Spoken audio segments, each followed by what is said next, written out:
Yo, what's up guys? Welcome back to the channel. We are back with the obligatory Adamancipator deck profile of the new format. I'm joined by Suffer Waijo on Twitch. That's me. Some, the famous Adamancipator player on this channel. And yeah, just like the good old times, we're going to make an updated Adamancipator deck list. Not even because it's a meme on the channel, more because I actually think that this deck is pretty good, this format. Yeah. In this control format, this deck has a lot of outs against the decks that are being played right now. It's pretty good going second potential as well, and it doesn't die to a Winda, so yeah. You have tools. You have tools, but it really dies to a Winda. Since Shadow was like one of the most represented decks at the time, that's why I wanted to mention it. All right. Yeah. So yeah, what do you think of the deck this format? I think it's actually in a really good spot. The problem with Adamancipator, which is also like its upside, is that it's like it dies to a lot of really specific hand traps, which most often are like the weaker ones. So impermanence, failure, Nibiru in some sense, sometimes Gamma, and like Ash can really hurt the deck. But you can build your list, or you can just like, even if you don't really build your list to play through hand traps, you can still fairly easily play through them, because the deck just does it himself, and you can just like abuse the fact that some cards have like weird effects that don't normally come up turn one, but sometimes, especially if you get Gamma or like Nibiru or something, they can come up. So yeah, I think we'll just go into the main deck. Yeah, let's go. It's kind of the same as the last list I made. It's just optimized, I guess. The correct way to say it is for this format. So you still, as always, play 3 of these. Yeah, there's just nothing to say about these. They're all good cards to open. Even if you open just one of these, you can still probably go pretty far if you just mill a good, hit a good card. This is really good going second with the Cyber Dragon effect. And what I mentioned before with Gamma, like let's say you start off with these 2 cards in hand with the Rock discard. You can just normal summon this, use its effect.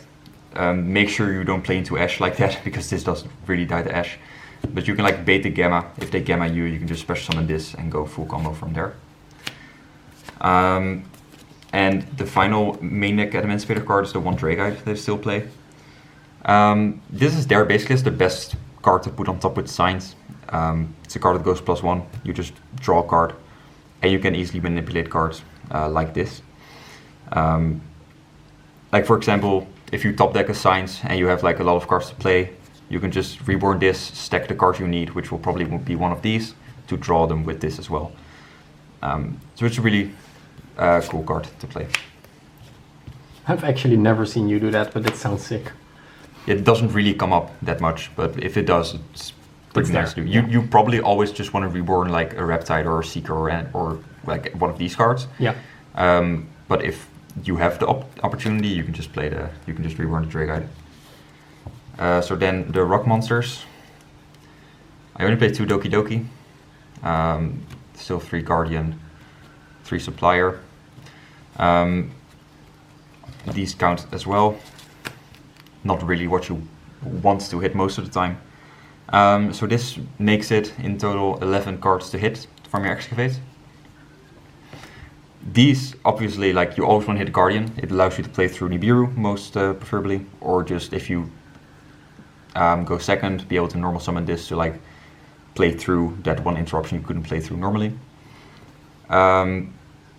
These make sense with the Miracle Rupture and Foolish Burial engine. This being an extender going first. This is really nice, this format, because Winda's coming back, and they're most often like Dogmatica Shadow decks that just like have Schism, and then you can just hold your Crusader with Doki or your Miracle Rupture, and when they summon the Winda, just make this, send this to pop it. They normally do not have an out to this, because it doesn't die to Fleur, it doesn't die to the Punishment. It does die to a Makaba, but you can most often bait that before it. And especially after siding, this card can come up because people side in Floodgates or something. So it's just a main deck out to a bunch of problematic cards. And I think the only weird thing about this is the 2 Doki. But the point is, it's a normal summon, but it's a weak one. So the real normal summons that this deck uses are like these three and this. Like you can of course normal summon the other ones, you can normal summon Guardian with Researcher in hand, that's all fine. But if we're talking like statistics, like everyone always says you need to play 5 normal summons, and this kind of rounds that out. You want to be able to see it, but you always want to be able to activate it, or excavate it, sorry. And it's not like I play a Herald or something to abuse it, the level 2. Okay, that makes a lot of sense. It also just like dies to Gamma, so.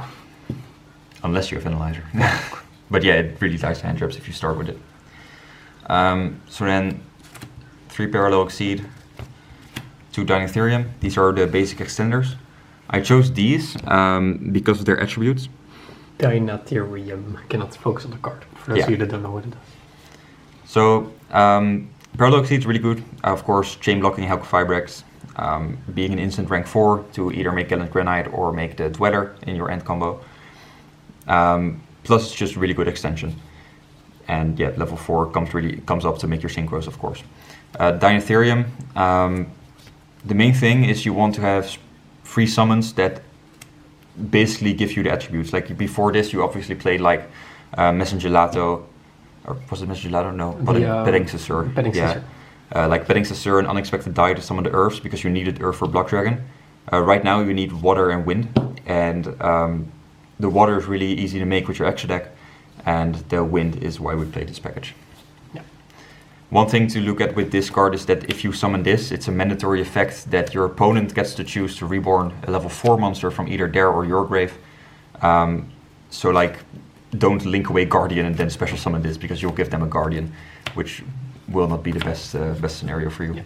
And if they summon something back, you can always drag it back to your hand, which is nice. Yeah, like if you don't have a Guardian, always mention that he can use this effect. Like I've done it so many times where I have like only an Analyzer or like the Water Stone Engrave. Summon this, say like, oh, do you want to summon one of these cards? Like, it doesn't matter for you. Then they, like bad players will always say yes, and then you just bounce it with Dragonite and you win the game. I play 1 Plague Spreader. This is the main thing you summon from Helk. It basically turns your level 6 that you can make with level 4 with this straight into a level 8, which is actually really good for this deck. So it's kind of necessary, or it's not really necessary, but it's a really nice extender to have. It's also a normal summon that can go into All Mirage. So I play 7 or 6 hand traps with the driver. Nothing really to say. I think Nibiru is one of the best hand traps this format. And Gamma is as well. Going second, Gamma can also instantly go into Dragonite to like get rid of 2 cards if you need it. And you don't play the Ash anymore, it's because you also don't play the Leonite anymore. Yeah, right? If we go to the extra deck in a second, I got the Leonite because it like often missed, or it often didn't matter enough. It only was really good if you hit Signs, and then still it didn't really do anything. So I got Ash because it's just a low impact hand trap, and I just play this. If you hate Gamma, like Tatsym, you can like play Phantasme or something. Yo, that's sick. But yeah. Like, you just want cards that do something. Like, you either want to see more Nibirus with Phantasme, or you just want to have a high impact hand trap. And I like playing this because of the level 8 synchro potential. You can make Chaos Ruler, nice. Yeah, let's go, baby. So then I play 2 Miracle Rupture and 1 Foolish Burial instead of 3-1, because you discard this once per turn. You only play 2 targets in your deck that like directly interact with it. Why I say directly is because you always, of course, have Signs and Reborn in your deck as well. What I mentioned in the last video as well is like saving these 2 in hand if you can do full combo with the other 3 cards. Like if you get interrupted, just send an Adamancipator card, Reborn it, stack the deck, and you'll be able to play. Like always if you open this combination. And this package is insane going second. Yep. So that rounds out the main deck. It's 40 cards like this. Clean. Yeah, no more Pot of Desires in the main deck, actually. That's kind of sad. Why not? It didn't really bring enough. It's kind of awkward playing... I need to formulate this right. Like, the point with the other list that I've been testing on stream a lot is the hand traps that I played in that list were Ash, Bell, Meister, or Ash, Bell, Nibiru. which were all hand traps that were good to draw late combo. But in this exact list, like if you open this, you cannot like resolve Pot of Desire, because if you banish the other two, which is like statistically low, of course, you kind of throw away the game. Even though you can still summon it, you just lose a lot of resources. So you always save it after this. So it isn't a card that starts your plays. Also, with this engine, you just have to do this first. You cannot like wait, Pot like of you Desires just said, first. yeah. Yeah, with Gamma, like if you banish Driver, it's unlucky. And like, so let's say you open this, you can also not banish the Plague Spreader, for like that's the same scenario. So you cannot draw into Ash or Bell anymore. So that's kind of the thing. Like, if you resolve it and you draw Gamma, you just sit there like, yeah, I now have a random Gamma in hand. Or you draw like the Nibiru, it's okay, but like... Yeah, there are very few cards in this deck that you would like to draw. Like, Researcher will probably be too late or not needed anyway. Exactly, that's the main thing. Like, it's of course, in theory, it is really good. But just with the way the deck is built, you just want to have all cards in your hand always be good and always be able to like play and resolve correctly without like fucking up your combo. Right. So for the extra deck, 2 Adamancipator Synchros, Reptite and Drakeite. So no Leonite anymore. The Crystal Wing. And I still play the Formula and the Satellite Warrior. Nice. Yes, this is just bonkers.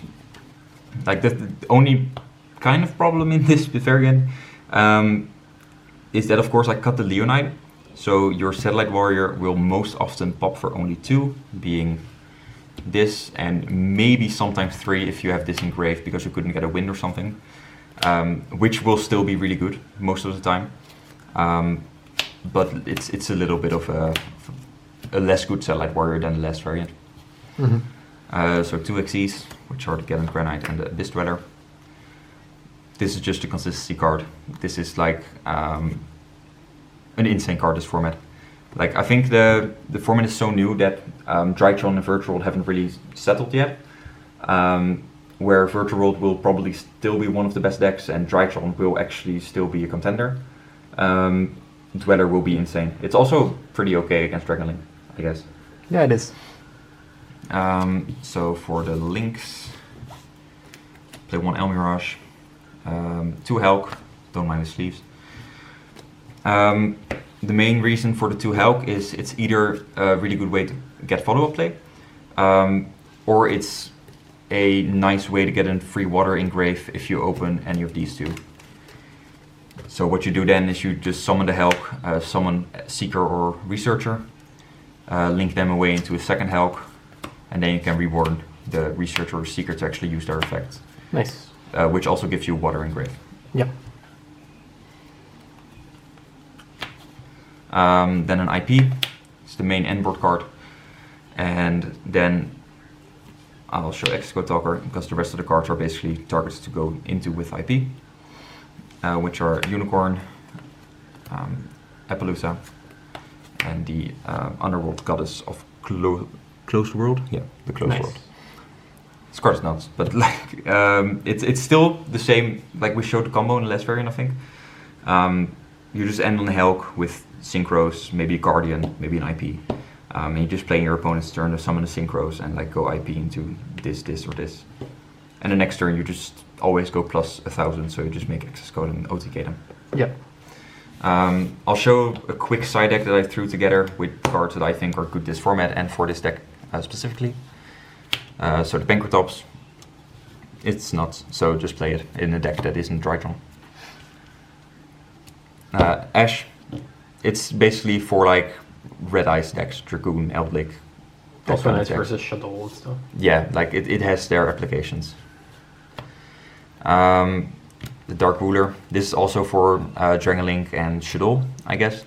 Because Dragonlink is not going to use the Buster card, it's just a weak version of the build. If you lose to that, it's just like because they didn't break twice, because that deck breaks. Yeah, and you can just out your entire field with the Tray Guides. Yeah, exactly. So the Dark Ruler no more. Like the same way that Invoked has like Dark Ruler Purga Trio, this deck has Dark Ruler Drakeite. You just Dark Ruler them, then bounce everything back to the hand, and set up your combo, and you win there. 3 twin with the duster and the reboot. So what we said in the last deck profile, it was like you have Lightning Storm, you have Twin Twister. If you play the where are they? This variant with Techno Crusader, play Twin. If you don't play and play Lightning Storm, it's kind of the same for this. But again, this being a quick play comes up a lot, so I really like Twin in this deck. Yeah. And the final card is the anti-spell, mainly because you only play 7 spells, so it doesn't really matter at all. Yeah, and every deck in the game plays spells. Yeah, exactly. So yeah, that's it. Alright, pretty nice. So if you want to see some play this deck live, be sure to go to the description and see the link. Suffer White Joe on Twitch, Yes. where he always plays Solid Rocks. And as a little fun fact, in the near future you will see me play this deck on a very well-known YouTube channel. It's a kind of tiny announcement, maybe. You'll see. So thank you for the deck profile. No problem. Best deck, Of course. Solid Rocks. Solid Rocks. Solid Rocks. See you guys in the next one. Hey, Bye ciao, guys. fam.